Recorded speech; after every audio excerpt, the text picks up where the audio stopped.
Olá, pessoal. Como eu prometi para vocês, eu vou fazer uma introdução rápida daquele material do Tolkien. Uma introdução ao ensaio do Tolkien sobre contos de fada. Então, eu vou compartilhar minha tela com vocês e vou guiar vocês por uma apresentação rápida para vocês estarem um pouquinho mais informados sobre a leitura ou o que esperar desse ensaio. Então, o Tolkien escreveu esse ensaio que se chama Sobre Contos de Fada. Ele está presente aqui no Brasil, ele está presente num livro chamado Árvore e Folha, onde ele tem uma história curta do Tolkien acompanhada por esse ensaio.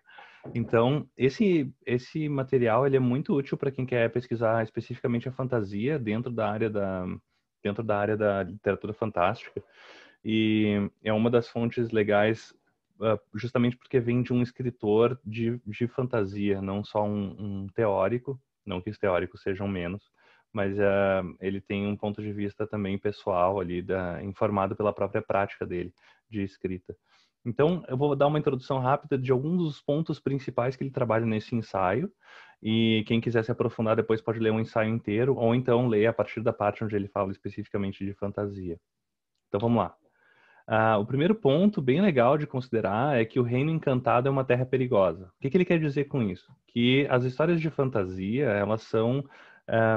elas se passam no Reino Encantado, que é o reino dos elfos, das fadas, mas não no sentido literal de que a gente vai sair daqui e vai entrar na floresta dos elfos. Pode até ser também, mas no sentido de que é um mundo diferente do nosso mundo primário. Nosso mundo primário é o nosso mundo real, do nosso dia a dia, o nosso mundo empírico. E o Reino Encantado, ele lida com uma outra realidade. Não só a nossa, como leitores, habitantes do planeta Terra, onde não existem dragões, mas também dos próprios personagens que vão abandonar a sua situação, a sua vida comum e passar para o reino onde as regras são diferentes da nossa realidade. Isso tem uma certa ressonância com a ideia do herói de mil faces, do Joseph Campbell, que é da onde surgiu a teoria da jornada do herói. Então, uma parte importante da jornada do herói é abandonar o mundo normal e entrar num mundo diferente, um mundo, segundo Tolkien, ele chama de Reino Encantado. Aqui a gente tem uma ilustração, eu salpiquei essa apresentação com algumas ilustrações legais de exemplos de histórias que trabalham com o fantástico e a fantasia. A gente tem aqui uma ilustração inspirada no livro A Câmara Sangrenta, da Angela Carter, que é uma autora que nesse livro ela não reconta, ela recria contos de fada bem conhecidos como A Bela e a Fera, como A Chapeuzinho Vermelho, e ela apresenta isso de uma perspectiva para adultos. Pensem assim, Chapeuzinho Vermelho ou A Bela e a Fera versão Game of Thrones. Então tem sexo, tem violência, tem temas pesados e em contos breves que subvertem a ordem dos contos de fada. Então a gente tem a Chapeuzinho Vermelho domando o lobo, a gente tem a Bela e a Fera numa versão onde a Bela entende muito bem que o pai dela abandonou ela, e ela explora o castelo da Fera. A gente tem uma versão mais adulta do Barba Azul. Tem várias outras histórias e às vezes os temas se reconstroem. Tem mais de uma versão da Bela e a Fera. Bem legal, recomendo muito ler esse livro. Então, o Reino Encantado é aquilo que eu falei, tem muito mais do que elfos e fadas, não é uma coisa necessariamente sobre criaturas mágicas, não é obrigatório ter uma criatura mágica e magia e feitiçaria para que seja fantasia. Basta uma recriação da realidade com outras regras. Então, a gente tem, claro que o Tolkien não estava presente depois quando esse movimento surgiu, mas a gente tem fantasia urbana, coisas contemporâneas que misturam elementos fantásticos. A gente pode abarcar aqui nessa definição o próprio realismo mágico, de que, ou seja, as regras do mundo primário, que é o nosso mundo, são diferentes. Então não é só uma questão de ter criaturas mágicas, é uma exploração das regras da realidade, uma expansão dessas regras. E as histórias de fantasia, e ele abarca aí contos de fada, sonhos, alegorias, fantasia, são vários nomes diferentes para uma prática semelhante.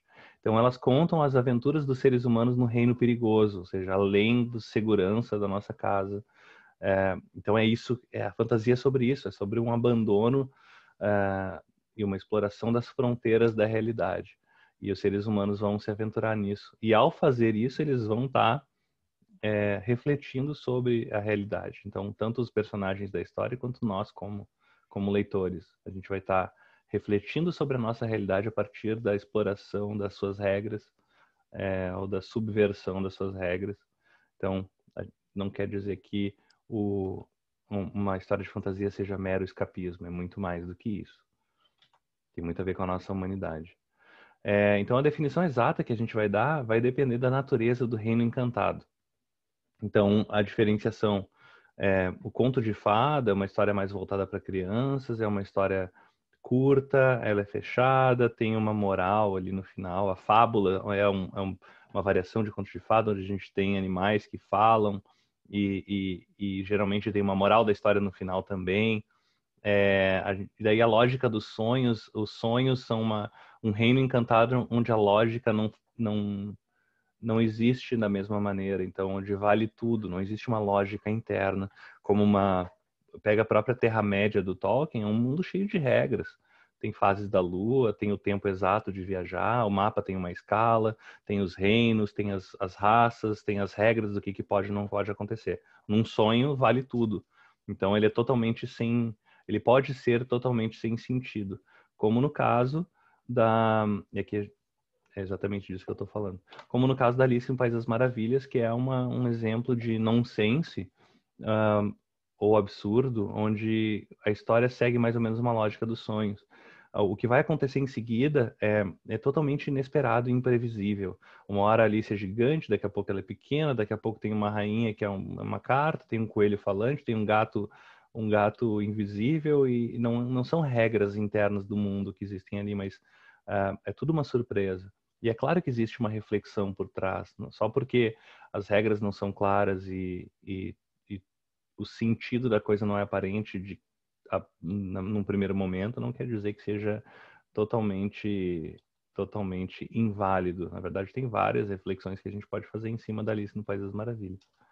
Mas é um exemplo de uma história de ficção que segue mais ou menos a lógica dos sonhos.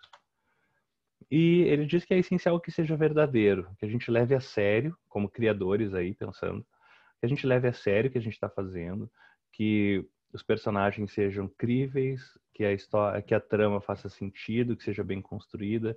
Ou seja, não é uma brincadeira, não é uma brincadeira boba, um exercício de escrita.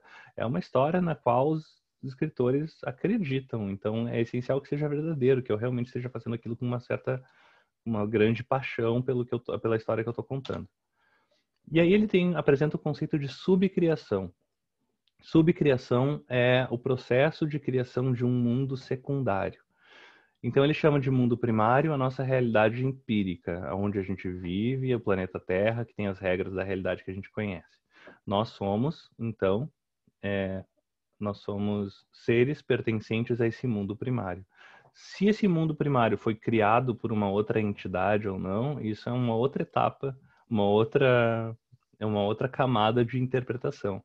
O Tolkien era uma pessoa que tinha uma criação católica, então ele tinha assim uma influência católica na vida dele, mas não tanto na obra, porque se a gente olhar para a obra dele, ele se inspira muito nas lendas, na mitologia, no folclore europeus, então na cultura pagã, por assim dizer. Então ele sai um pouco dessa ideologia cristã. Diferente do amigo dele, C.S. Lewis, que foi o criador das Crônicas de Nárnia, onde ele era uma pessoa profundamente cristã e que trazia para a obra dele essa influência cristã. O Aslan, aquele leão das Crônicas de Nárnia, é uma figura muito semelhante a Jesus. Ele se sacrifica, ele morre, ele ressuscita, ele tem um aspecto divino. É uma outra abordagem. Mas então essa é uma camada anterior ao mundo primário. Isso fica de acordo com a crença de cada um. Mas ele diz então que nós somos criaturas do mundo primário E como criaturas do mundo primário, nós temos a capacidade de criar. Nós, como seres humanos, temos essa capacidade incrível de imaginar outras coisas. E ao imaginar outras coisas, a gente cria um mundo secundário. É um mundo dentro de outro mundo. Então, nós vivemos no mundo primário, eu crio um mundo de fantasia, pode ser muito detalhado, com mapas e línguas e regras e reinos, ou então não, ou pode ser uma coisa mais na lógica de sonhos, como Alice no País das Maravilhas, ou pode ser uma simples história simples, história realista sobre criaturas, seres humanos que vivem numa realidade parecida com a nossa, ou muito semelhante a nós. Mas esse processo de eu criar um mundo ficcional, ele chama de subcriação, porque o mundo secundário vem do mundo primário. Aqui a gente tem uma ilustração do Senhor dos Anéis mesmo, onde a gente tem os hobbits lutando contra os espectros do anel. Cada ilustração também traz um aspecto diferente, né, da subcriação ou das possibilidades da fantasia. A lógica e a estética e a estrutura de Alice no País das Maravilhas é diferente do Senhor dos Anéis, diferente da Angela Carter. E ele diz que não há distinção entre mitologias superiores e inferiores. Ele chama de mitologia, ele diz que mito e história é tudo a mesma coisa. Depois que a gente coloca no papel, depois que a gente conta uns para os outros, oralmente, pode ser também, são histórias. São histórias narrativas que a gente conta ao longo do tempo uns para os outros, porque é parte da nossa natureza como seres humanos. E dentro dessas, então, mitologias, maneiras de criar mundos criados, mundos ficcionais criados e histórias que a gente conta, narrativas que a gente conta, não deve existir uma distinção entre mitologias superiores ou inferiores. Ou, em outras palavras, gêneros narrativos que sejam superiores a outros. Então, ele defendia que, a princípio, a gente não deve diferenciar a fantasia do realismo. O processo narrativo, a estrutura narrativa, as técnicas literárias são muito parecidas, então é uma distinção que não faz sentido. Ele também trabalha com o conceito de caldeirão da história, para lidar com todas as influências que a gente tem. Então, todas as leituras que eu faço, as histórias que eu escuto, a história da minha família, o mundo da maneira como eu experiencio ele, os livros, os filmes, as peças de teatro, as minhas conversas com os meus amigos, as obras de arte que eu consumo, as músicas que eu escuto, tudo isso vai entrar num caldeirão onde a gente vai mexer e vai fazer uma sopa gigantesca. E essa sopa é o que vai dar, da onde a gente vai tirar e vai colocar os nossos próprios temperos, adicionar a nossa própria individualidade e tirar dali uma refeição, uma sopa, uma subcriação. Então, esse caldeirão da história seria a maneira dele, essa metáfora para como a gente é influenciado por tudo que vem antes. Existe uma mistura, mas que a qual a gente acrescenta nosso próprio tempero. Isso aqui eu já falei, né? História e mito são essencialmente a mesma coisa, são narrativas que a gente conta. E o valor dos contos de fada não deve levar apenas as crianças em consideração. Só porque um conto de fada não quer dizer que apenas as crianças podem aproveitar. Só porque é uma história inicialmente que eu pensei para atingir um certo público-alvo, eu não posso levar apenas as crianças em consideração. E o fato de eu ser adulto não quer dizer que eu não possa aproveitar um conto de fada ou uma história de fantasia. Hoje em dia isso está bem claro no mercado editorial, onde as editoras preferem histórias de fantasia, como no caso do literatura young adult, ou jovens adultos, que é uma literatura que vai atrair um público mais jovem e um público mais adulto ao mesmo tempo. Então a gente não precisa limitar o escopo da criação literária ou das histórias que a gente conta, como se fosse só para crianças. Sempre tem algo para todo mundo. E aí, em um dos casos é o próprio Harry Potter, que foi um dos livros que, nos fenômenos literários recentes, que conseguiu atrair um público jovem e um público adulto ao mesmo tempo, e que se tornou uma mina de ouro para as editoras, né? Buscar esse tipo de literatura que tenha uma abordagem ou um impacto maior. Ele diz que é essencial a gente manter esse apetite por maravilhas, ou seja, manter a mente aberta para ter outras experiências. Isso vale para a vida, e isso vale para a literatura também, vale para a fantasia, para os contos de fada. Então, os contos de fada, as histórias de fantasia são histórias voltadas para quem tem apetite por maravilhas, para quem quer enxergar o mundo de uma maneira diferente. A voluntária suspensão da descrença é um conceito bem conhecido na arte narrativa, seja audiovisual, seja literária. É aquela sensação, ou sensação não, aquela atitude que a gente tem quando a gente vai entrar dentro de um mundo ficcional. Eu sento na sala do cinema, eu sei que tudo que eu vou enxergar naquela tela é mentira. Foi filmado por alguém em algum lugar, foi escrito por alguém em algum lugar, os atores fizeram, construíram uma trilha sonora, mas enquanto eu estou sentado naquela sala escura assistindo o filme, eu vou acreditar que aquela história é real. Ou lendo um livro, a mesma coisa. Eu vou sentar com o meu livro e durante o tempo que eu estiver lendo, eu vou aceitar que aquele livro, a história daquele livro é real. A voluntária suspensão da descrença é essa atitude. É voluntária porque eu me proponho fazer isso quando eu vou acessar uma obra, né? Consumir uma obra, ler uma obra. E aí eu suspendo a minha descrença. Eu sei que dragões não existem, eu sei que elfos não existem, mas enquanto eu estou lendo O Senhor dos Anéis, eu vou acreditar que sim, que faz sentido. E o trabalho do escritor é fazer com que isso seja possível. Se a história tiver muitas falhas narrativas, ou de lógica, ou de construção, se o mundo secundário que eu estiver criando não for convincente, não acontece a voluntária suspensão da descrença, não acontece essa imersão no mundo da história. E aí a história falha. Aqui a gente tem um exemplo da Diana Wynne Jones, que, como a gente até conversou na aula, ela foi aluna do Tolkien e ela recontava que ela ia sempre assistir às aulas dele e naquela época se ele tinha um seminário, uma disciplina, e os alunos parassem de ir, ele ia receber igual e daí podia só pegar aquele tempo que ele tinha em vez de dar aula e ficar escrevendo. Na época parece que ela estava fazendo aula, ele estava escrevendo O Retorno do Rei, terminando ali O Senhor dos Anéis. E aí no fim parece que os alunos foram saindo porque ele não era um professor muito acessível, ele tinha uma dicção horrível, falava sempre com um cachimbo na boca e depois virava para o quadro, ficava falando e se entendia muito pouco do que ele estava ensinando.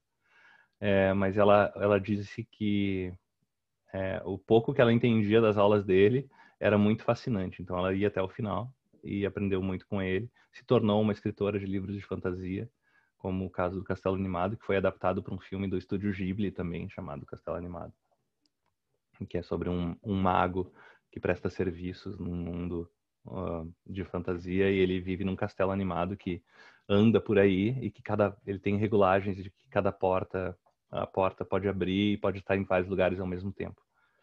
Que, aliás, nos lembra daquela conversa que a gente teve sobre estar em mais de um lugar ao mesmo tempo, como um mote para uma história. Mas, enfim. E a Diana Wynne Jones depois também se tornou muito amiga do Neil Gaiman. Então, o Neil Gaiman foi muito amigo da Diana Wynne Jones. E eu acho muito interessante a maneira como os escritores vão convivendo e se influenciando. Então, ele diz assim, que se for, finalmente, né, continuando aquele argumento se existe uma forma de arte superior ou não a outra, ele diz que se for para fazer uma comparação, então, não era para ter uma diferenciação entre formas superiores e inferiores. Mas se for, então, para comparar, a fantasia teria que ser uma forma superior de arte, a mais potente de todas, porque envolve a criação de todo um mundo novo, de toda uma raça, de toda uma maneira de funcionamento completamente nova, diferente de uma história realista em que eu só pego o mundo como ele existe e coloco novos personagens e novas situações ali, mas as regras do mundo são todas iguais. Não existe o mesmo esforço de subcriação que uma obra de fantasia exige. Mas é claro que, ele disse antes, não é para ter essa diferenciação. Mas se tivesse essa diferenciação, se for para forçar, então o argumento seria mais forte pendendo para a fantasia. Ele era notadamente contra o drama e a ilustração, não contra, mas ele dizia que se a gente assistir drama, ele diz uma encenação, né, como uma peça de teatro, que se fosse para transformar uma obra de fantasia em encenação, num teatro, a fantasia ia cair, porque eu ia estar olhando, ia estar na minha cara que que as pessoas estão usando fantasias e que aquilo é falso. Mesma coisa pode ser aplicada à questão do filme.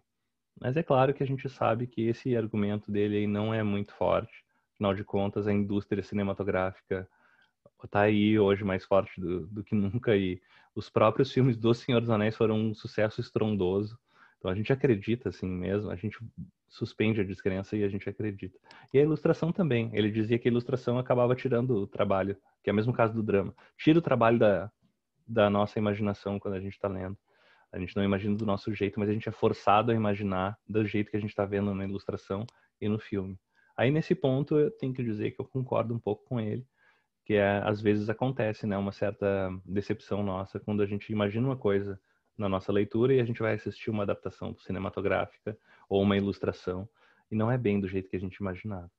Então, eu entendo um pouco. Não é uma questão de ser contra, mas é uma questão de forçar uma maneira de enxergar aquele mundo por causa da natureza do drama e da natureza da ilustração. Mas, enfim, se ele está certo ou está errado é uma coisa a se discutir, mas é algo que ele coloca no ensaio dele. E ele diz que o encantamento é a destreza mais potente. A maior habilidade que um criador pode ter é encantar os seus leitores. Fazer com que aquela pessoa acredite naquele mundo, sofra ao deixar aquele mundo, como a gente, quando termina de ler um livro, a gente sofre que a gente não está mais dentro daquela história, a gente sofre que aqueles personagens não são reais. E aí muitos de nós vão fazer o quê? Escrever fanfics depois, até se colocando dentro da história para imaginar que aquela história continua. Então, esse encantamento é a destreza ou a habilidade mais potente que alguém pode ter, que algum criador pode ter. Então, e também que, por fim, toda essa discussão dele, esse ensaio dele também é um argumento a favor da fantasia em comparação com aqueles que defendem o realismo. Então, a fantasia é uma atividade humana natural, pertence à nossa existência desde o princípio, não destrói a razão porque depende dela. Tudo que existe no mundo de fantasia está ali porque tem que ter uma lógica interna, né? Que é o princípio da verossimilhança. Não é que verossimilhança não quer dizer, né, que tenha a ver com a realidade, mas que tem que ter uma lógica interna. Essa lógica interna é a razão. Essa razão é o que é a base da construção de um mundo de fantasia, é a base da subcriação. Aqui a gente tem o exemplo do Star Wars, a gente comentou em aula outro dia também, que seria muito mais fantasia espacial do que uma ficção científica, porque a construção do mundo não está amparada na ciência, mas está amparada na fantasia por trás, né? Tem até a força, nada mais é do que um sistema de magia, só que no espaço. E até a própria do início, né, dos créditos no início do Star Wars que dizem há muito tempo atrás, numa galáxia muito distante. É uma variação do Era Uma Vez, né? Então, era uma vez num lugar muito distante. Só que em vez de ser num tempo indeterminado do conto de fada, é um tempo indeterminado no espaço e no tempo. Ou seja, pode ser em qualquer lugar do universo, que é notadamente muito grande. Né? E a questão do escape, será que a gente entra na fantasia para escapar? É um pouco também, a gente também escapa, mas escapa para ter algo novo, algo além. Ele faz além da nossa realidade. Ele faz uma comparação bem legal que é a gente não pode culpar um prisioneiro que está dentro de um presídio por olhar pela janela e imaginar que o mundo é mais do que o que ele consegue enxergar nos muros daquele presídio. Ou seja, a gente imagina que a realidade pode ser muito mais do que a gente enxerga com os olhos. Esse é o escape.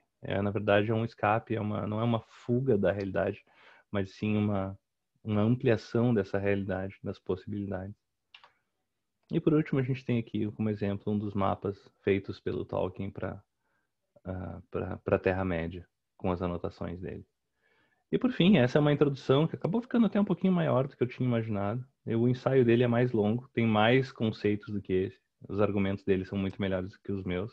A ideia foi só dar uma pequena introdução ao que é esse ensaio do Tolkien sobre fantasia. Então ele chama de contos de fada, mas é muito mais do que isso. é a literatura fantástica, é o insólito, é o que tem além da nossa realidade primária. Então, para vocês que gostam de ler fantasia, boas leituras. Para vocês que gostam de escrever, boas escritas e boas explorações. Valeu e até a próxima.